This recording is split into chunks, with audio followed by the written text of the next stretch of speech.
위쳐가 우리의 곁을 찾아옵니다. 추운 겨울을 괴물들의 따뜻한 가죽으로 여러분을 감싸 안아줄 헨리 카빌의 게롤트를 12월 20일부터 넷플릭스에서 만날 수 있습니다. 네, 슈퍼맨 연기한 그 배우 맞습니다. 근육도 빵빵하고 7.1 사운드 지원하는 동굴 음성에 화려한 몸놀림과 살인적인 눈빛까지 일단 헨리 카빌은 완벽하게 준비한 것 같습니다. 팬들의 마음을 사르륵 녹일 준비요. 문제는 팬들이 준비가 안 됐다는 점이죠. 마녀를 뜻하는 위치도 아니고 위저드도 아닌 위쳐가 대관절 뭐길래 드라마 팬이 아닌 게임 팬이 소리받고 팬티를 지르는 걸까요?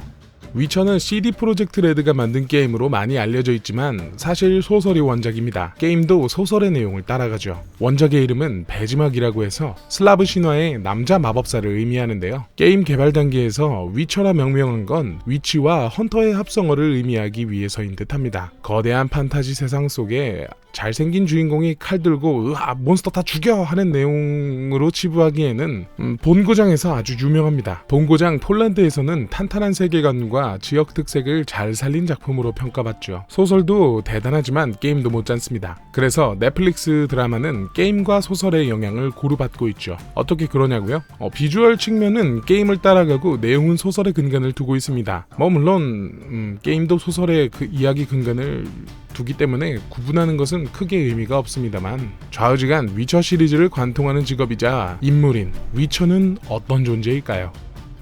위쳐의 세계에는 다양한 괴물이 존재합니다. 인간의 시체에서 태어나는 괴물부터 신으로 취급받는 괴물, 인간들과 섞여서 살아가는 괴물까지 다채롭죠. 여기서 위쳐는 인간에게 큰 피해를 끼치는 괴물들을 사냥하는 직업입니다. 괴물 사냥꾼 같은 느낌이죠. 조금 깊숙이 들어가면 위쳐 세계관이 만들어지던 초창기에 생존을 위해 탄생한 직업이라는 이야기도 있습니다만 일단 지금은 괴물 사냥꾼의 의미를 먼저 기억하세요. 괴물 사냥꾼 하면 대부분 서양 판타지 세계관에 자주 등장하는 직업을 떠올리게 됩니다. 마을을 위협하는 괴물을 잡으면 마을 사람들이 매우 고마워하고 융숭한 대접을 하는 풍경이 그려지죠. 그런데 위쳐는 대우받지 못합니다. 기본적으로 천시받는 괴물 사냥꾼이죠. 괴물을 잡으면서도 돈의 눈이 먼 수전노 취급을 받기도 하고 길거리에서 위쳐를 만나면 침을 뱉고 경멸의 말을 내뱉는 사람들을 심심치 않게 볼 수 있습니다. 물론 위쳐의 은검 앞에선 한없이 비굴해지는 그들입니다만 소설에서도 게임에서도 위쳐는 썩 존경받는 직업은 아닙니다. 왜 위쳐는 그런 대우를 받을까요?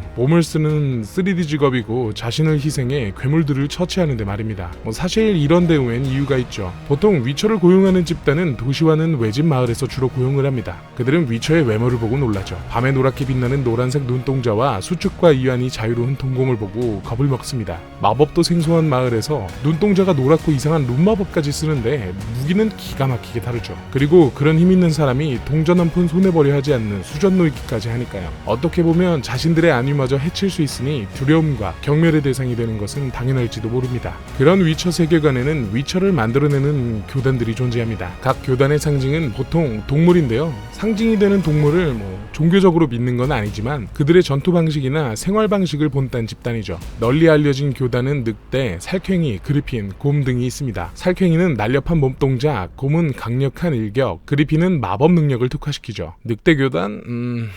춤추는 듯한 검술? 이런 교단에서 위쳐로 지원하면 3단계를 거쳐야 합니다. 1단계는 혹독한 신체 훈련이죠. 게임에서 묘사되었던 훈련 과정을 보면 절벽 바로 앞에 높이가 다른 통나무 위에서 미친 듯이 춤추는 샌드백을 눈 가리고 때려야 합니다. 저였으면 떨어지는데 3초면 충분할 것 같은데 물론 샌드백을 때리는 게 아니라 눈 가리는 시점에서 3초입니다. 훈련 과정은 교단마다 다르겠지만 소설에서 묘사한 내용도 드물고 게임에서도 직접적인 묘사는 위쳐3 초반부 장면뿐이라 나머지 교단은 유추할 수밖에 없는데요. 확실한 건 엄청 힘든 과정이라는 겁니다.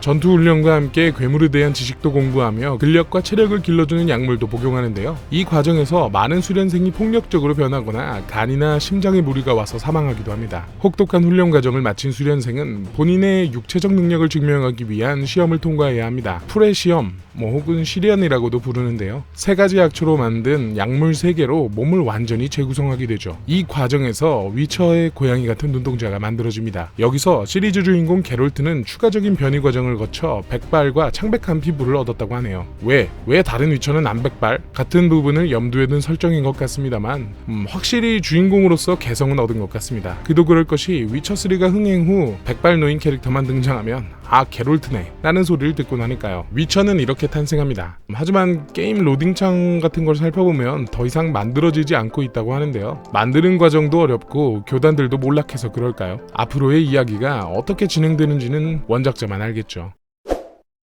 게임 내에서 마법사는 소서리스나 소설어로 표현됩니다. 그런데 어느 정도 영향력 있는 강력한 마법사는 대부분 소서리스죠. 물론 소설어가 없는 것도 아니고 실제로 소설에서는 강력한 소설어가 등장하기도 합니다. 세계관의 조상격인 라라 도렌의 혈통일수록 강력한 마법적 힘을 얻는다는 등 복잡한 설정이 많은데요. 하지만 너무 깊게 들어가면 지루할 수 있으니 위쳐 세계관에서 마법사의 사회적 위치와 힘을 크게 한번 살펴봅시다. 위쳐 세계관에서 마법적 힘은 꽤 중요합니다. 반지의 제왕 시리즈를 보면 간달프는 마법사라기보다 힘을 좀 많이 찍은 법사 같잖아요. 이 세계는 그렇지 않습니다. 마법으로 할 수 있는 일은 정말 무궁무진합니다. 작게는 원거리 통신부터 넓게는 차원 이동까지 가능하니까요. 일종의 엔지니어 같은 거죠.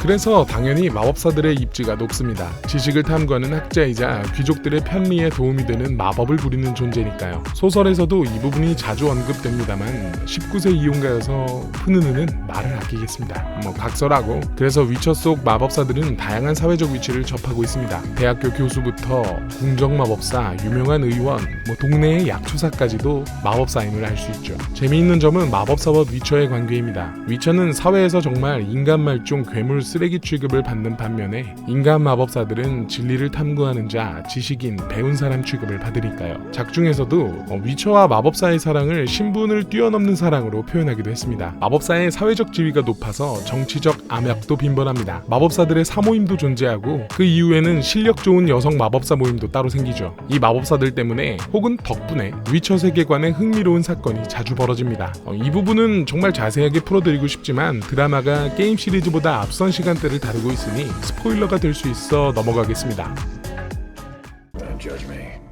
위쳐는 정말 매력적인 IP입니다. 폴란드의 국민 소설과 국민 게임이 된 IP죠. 오죽했으면 폴란드 대통령이 미국 대통령에게 게임을 선물로 주었을까요? 솔직히 게임을 원작으로 하는 드라마나 영화는 몇몇 IP 외엔 썩 좋은 성적을 거두지 못했는데요. 아무래도 팬들이 기대하는 모습과 현실의 괴리가 크다는 점 때문이겠죠. 드라마 위쳐도 배우 캐스팅이 공개된 초반에는 온갖 우려가 난무하던 작품이었습니다. 주연 배우 헨리 카빌의 무한한 위쳐 사랑과 게롤트가 되기 위한 눈물겨운 노력, 그리고 잘 빠진 트레일러로 기대가 모이고 있습니다. 아무쪼록 드라마 위쳐가 의미 있는 성과를 거두기를 기대합니다. 위쳐 말고도 매력적인 세계관을 가진 게임을 소재로 한 멋진 영상물이 더욱 많이 나와주지 않을까요?